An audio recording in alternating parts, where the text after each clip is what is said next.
Le film commence avec un musicien coréen nommé Minho, un génie de l'écriture de chansons.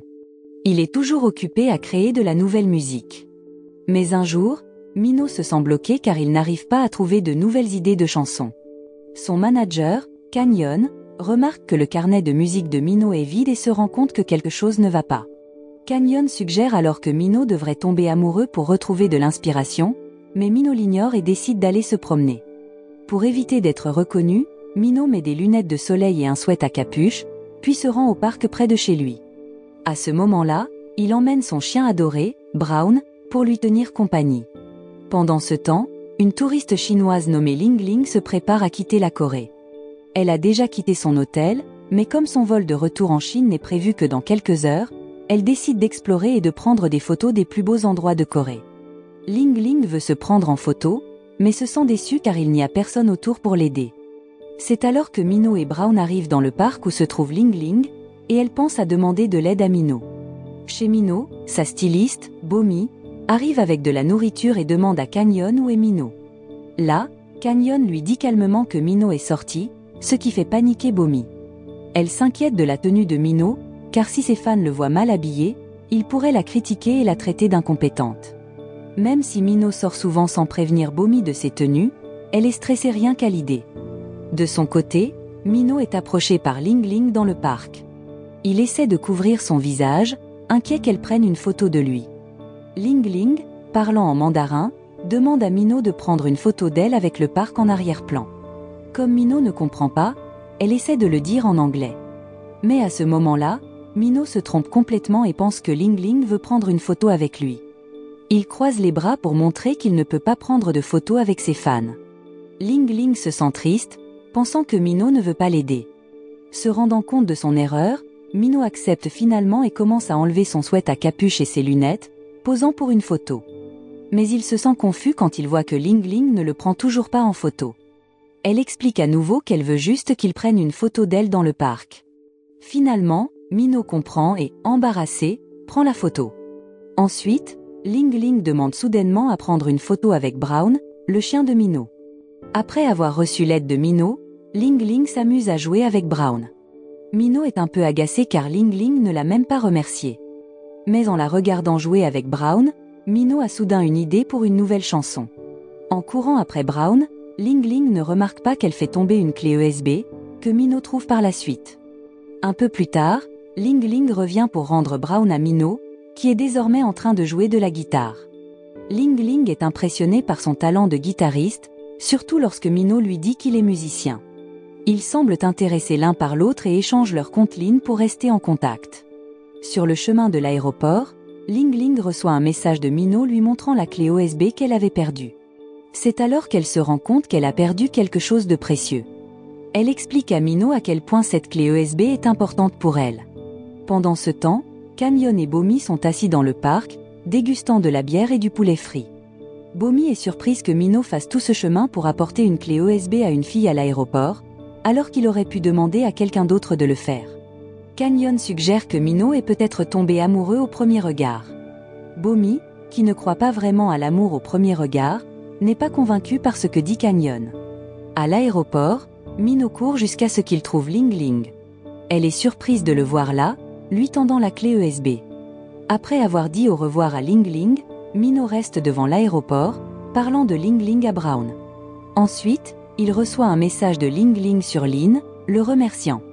Peu après, Minho montre à Brown l'autocollant de remerciement qu'elle lui a envoyé, se demandant s'il devrait répondre.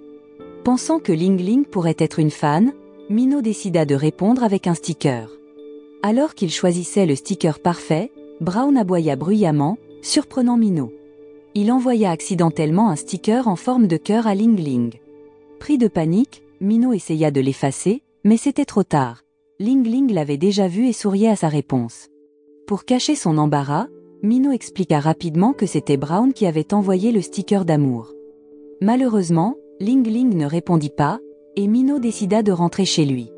Quelques jours plus tard, Minho était occupé dans son espace de travail, en train de composer une nouvelle chanson avec Brown à ses côtés. Ensuite, il reçut un message de Ling Ling, qui était maintenant rentré en Chine. Ils étaient tous les deux contents de discuter, même si ce n'était que par message. Minot lui envoya même la mélodie de sa nouvelle chanson et essaya de parler en mandarin. À ce moment-là, Ling Ling écouta et se sentit timide en entendant la voix de Minot, puis lui envoya un sticker de compliment. Sachant que la fille qui lui plaisait appréciait son travail, Minot sourit avec bonheur. Ils continuèrent à discuter, oubliant complètement le temps qui passait. Le lendemain matin, Minot se réveilla et vérifia rapidement son téléphone, espérant voir un message de Ling Ling. Il semblait un peu triste de ne pas avoir reçu de réponse. Ensuite, il y eut un coup à la porte, et Canyon entra avec le petit déjeuner pour Minot. Voyant Minot endormi sur le canapé, Canyon devina qu'il avait passé la nuit à travailler. Canyon vérifia ensuite l'ordinateur de Minot pour écouter la nouvelle chanson qu'il avait composée. Après l'avoir écoutée, Canyon félicita Minot, pensant que cette chanson serait son prochain grand succès lors de la réunion avec les fans. Mais Minot secoua la tête, disant qu'il ne prévoyait pas de la sortir. À ce moment-là, Canyon fut surpris, car il pensait que les gens adoreraient cette chanson. Avec un sourire malicieux, Minot dit qu'il serait trop occupé à sortir avec quelqu'un, comme Canyon l'avait suggéré, plutôt que de travailler. Pendant leur conversation, Minot reçut un message de Ling Ling, lui disant qu'il pleuvait. Immédiatement, Minot pressa Canyon de sortir de la pièce, faisant semblant d'avoir besoin de travailler. Mais en réalité, il voulait juste répondre au message de Ling Ling sans être dérangé. Et Canyon, qui connaissait bien Minot, partit rapidement sans poser de questions. Une fois Canyon parti, Minot répondit à Ling Ling en disant qu'il aimait la pluie. Ling Ling enregistra ensuite le bruit de la pluie depuis la fenêtre de sa chambre et envoya la vidéo à Minot. Il sourit en la regardant, se sentant inspiré pour sa chanson. Minot transféra rapidement la vidéo sur son ordinateur et la projeta sur le mur. Il commença à jouer du piano avec les sons de la pluie en arrière-plan, repensant à la première fois où il avait rencontré Ling Ling. Lorsque Ling Ling reçut la mélodie que Minot avait composée, elle se sentit timide et la montra à sa peluche, Connie. En serrant la peluche dans ses bras, elle murmura doucement qu'elle aimait bien Minot. À ce moment-là, ils continuèrent à discuter toute la journée, et même tard dans la nuit. Alors que Ling Ling se préparait à se coucher, Minot lui demanda si elle était encore réveillée. Ling Ling répondit qu'elle écoutait sa chanson, ce qui rendit Minot heureux. Il essaya alors de faire un appel vidéo, mais Ling Ling paniqua et se précipita devant le miroir. Elle s'inquiétait de ne pas être à son meilleur devant lui. À cause de cela, Ling Ling manqua accidentellement l'appel vidéo, laissant Minot déçu. Il se demanda pourquoi elle n'avait pas répondu. Encore toute troublée, Ling Ling lui envoya un message disant qu'elle était fatiguée et demanda s'il pouvait s'appeler le lendemain à la place. Minot accepta, et Ling Ling poussa un soupir de soulagement, souriant en pensant à lui. Elle posa ensuite sa tête sur son oreiller, imaginant qu'elle reposait sa tête sur l'épaule de Minot. Le lendemain matin, Minot sortit de la douche et se regarda immédiatement dans le miroir, vérifiant qu'il avait l'air frais. Il se préparait à passer un appel vidéo avec Ling Ling. En même temps, Ling Ling se maquillait aussi, essayant d'être aussi belle que possible pour rencontrer l'homme de ses rêves. Bien qu'elle se sente nerveuse au début, Ling Ling finit par trouver le courage d'appeler Minot en premier. En même temps, Bomi arriva chez Minot avec le costume qu'il avait demandé.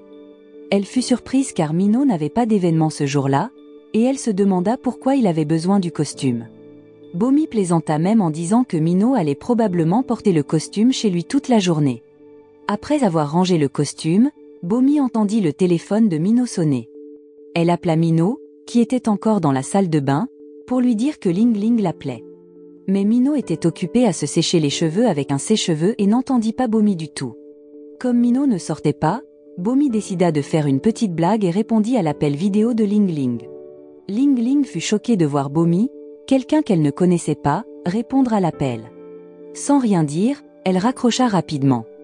Bomi était confuse, ne comprenant pas pourquoi Ling Ling avait mis fin à l'appel si vite, pensant que c'était peut-être à cause d'une barrière linguistique. En réalité, Ling Ling avait le cœur brisé, pensant que Bomi était la petite amie de Minot. Quelques instants plus tard, Minot, maintenant tout habillé, sourit à son téléphone et décida de passer un appel vidéo à Ling Ling. Son premier appel resta sans réponse, alors il essaya d'appeler plusieurs fois, mais il n'eut toujours pas de réponse. Minot était surpris et un peu inquiet, se demandant pourquoi Ling Ling ne répondait pas. Tout semblait bien entre eux la nuit dernière. Il lui envoya alors un message, lui demandant si quelque chose était arrivé. En attendant la réponse de Ling Ling, Minho joua du piano, se demandant pourquoi elle ne répondait pas. Alors que la nuit tombait, Minho était de plus en plus triste, car Ling Ling n'avait toujours pas répondu à ses messages. Il s'assit dans le parc, toujours en costume, avec Brown à ses côtés, essayant de se remonter le moral. Là, Minho vérifiait son téléphone, espérant recevoir une notification de Ling Ling, mais rien ne venait. Se sentant abattu, il n'attendait même pas Brown, qui essayait de le faire jouer. Minho pensait tellement à Ling Ling qu'il perdit tout intérêt pour les choses, même pour écrire des chansons comme il le faisait d'habitude. Il resta assis à rêvasser, ce qui inquiéta Canyon et Bomi. Canyon, sachant que Minho était triste parce qu'il ne pouvait pas atteindre Ling Ling, commença à se demander ce qui se passait réellement avec elle. Pendant ce temps, Bomi commença à se sentir coupable et se mit à pleurer devant Canyon. Surpris par ses larmes soudaines, Canyon lui demanda pourquoi elle pleurait. Bomi finit par admettre qu'elle était à l'origine du malentendu entre Minho et Ling Ling. Plus curieux maintenant, Canyon lui dit d'arrêter de pleurer et d'expliquer ce qui s'était passé. Peu après, Bomi avoua qu'elle avait répondu à l'appel vidéo de Ling Ling hier, mais qu'elle n'avait rien dit. Cependant, Canyon ne croyait pas vraiment Bomi, pensant qu'elle cachait quelque chose. Il la poussa à dire toute la vérité. Bomi admit alors que lorsqu'il était encore dans la salle de bain, elle avait répondu à l'appel de Ling Ling sur le téléphone de Minho. Elle voulait taquiner Ling Ling en prétendant être la petite amie de Minho. En entendant cela, Canyon fut agacé par le comportement de Bomi et lui dit d'expliquer tout à Ling Ling tout de suite. Bomi envoya alors rapidement un message à Ling Ling, essayant d'expliquer ce qui s'était vraiment passé. Tout comme Minho, Ling Ling avait aussi le cœur brisé et décida de s'enfermer dans sa chambre. Elle ignorait quelqu'un qui l'appelait de l'extérieur, lui demandant de venir manger. Ling Ling dit simplement qu'elle n'avait pas faim et ne voulait pas être dérangée. Un peu plus tard, le téléphone de Ling Ling commença à sonner avec plusieurs messages entrants. Encore bouleversée, Ling Ling ignora tous les messages et appels. Bomi, qui essayait désespérément de s'excuser, se sentait encore plus désespéré et continuait d'envoyer des messages à Ling Ling. Pour clarifier le malentendu, Bomi prit discrètement une photo de Canyon et l'envoya à Ling Ling, disant que Canyon était en fait son petit ami. Et Canyon, découvrant cela, demanda pourquoi Bomi avait dit à Ling Ling qu'il était son petit ami. Bomi expliqua rapidement qu'elle n'avait pas d'autre moyen de convaincre Ling Ling qu'elle n'était pas la petite amie de Minho. En secret, Canyon sourit, se sentant un peu heureux d'être appelé le faux petit ami de Bomi, tandis que Bomi se sentait embarrassé. Plus tard, Minho se trouvait dans le studio d'enregistrement, vérifiant le chanteur qui enregistrait sa chanson. Derrière lui, Canyon et Bomi étaient occupés sur leur téléphone. Ils s'envoyaient des messages au sujet de ce que Bomi avait fait plus tôt. Tous les deux, qui s'étaient plu pendant un certain temps, avaient enfin admis leurs sentiments et prévoyaient de parler à Minho de leur relation. Alors qu'ils échangeaient des regards timides, Minho se retourna et remarqua enfin qu'il se passait quelque chose de spécial entre son manager et sa styliste. Peu après, Minho emmena Canyon et Bomi à l'extérieur du studio d'enregistrement pour leur parler de leur relation. Il leur demanda également de l'aide pour clarifier le malentendu entre lui et Ling Ling. En entendant cela, Bomi accepta mais admit qu'elle ne pouvait pas le faire seule, lançant un regard à Canyon pour obtenir son soutien. Bien qu'il fût un peu hésitant, Canyon accepta d'aider, mais seulement si Minho promettait de terminer sa chanson et de continuer avec la tournée mondiale prévue. Un peu plus tard, Ling Ling reçut un colis surprise. À l'intérieur, il y avait une poupée et un billet d'avion pour la Corée à son nom. Avec le billet, Ling Ling s'envola pour la Corée, où Canyon et Bomi l'accueillirent avec une grande banderole à l'aéroport. Sur place, Ling Ling fut surprise de voir le manager et la styliste de Minho, surtout lorsqu'ils l'invitèrent à les suivre. En se déplaçant vers le rez-de-chaussée de l'aéroport, Ling Ling remarqua une foule de gens. Canyon et Bomi essayèrent de dégager un passage pour qu'elle puisse voir ce qui se passait. Ling Ling vit alors un piano décoré de fleurs romantiques. Peu après, Minho apparut et s'assit au piano. Ling Ling était choquée, pensant qu'il faisait une rencontre avec des fans. Avant de commencer à jouer, Minho envoya un message à Ling Ling, disant que sa performance au piano lui était dédiée. En lisant le message, Ling Ling rougit alors que la foule commençait à applaudir, écoutant la belle musique que Minho jouait. Pendant la performance au piano, Ling Ling ne pouvait s'empêcher de sourire joyeusement. Minho lui jetait de doux coups d'œil de temps en temps, se remémorant leur première rencontre dans le parc et le malentendu qui s'était produit récemment. Alors que le film touche à sa fin, Minot termine de jouer et regarde Ling Ling. Après que le public soit parti, il s'approche d'elle avec un sourire aimable. À la façon dont ils se regardent, il est clair que Minot et Ling Ling expriment leur amour l'un pour l'autre. Avec cette rencontre, ils clarifient enfin le malentendu qui les troublait. Et le film se termine. La leçon morale de ce film est que parfois, tout ce qu'il faut pour résoudre un malentendu, c'est un piano, un petit chien mignon et un faux petit ami. De plus, si vous envoyez accidentellement un autocollant d'amour, blâmez-le simplement sur le chien.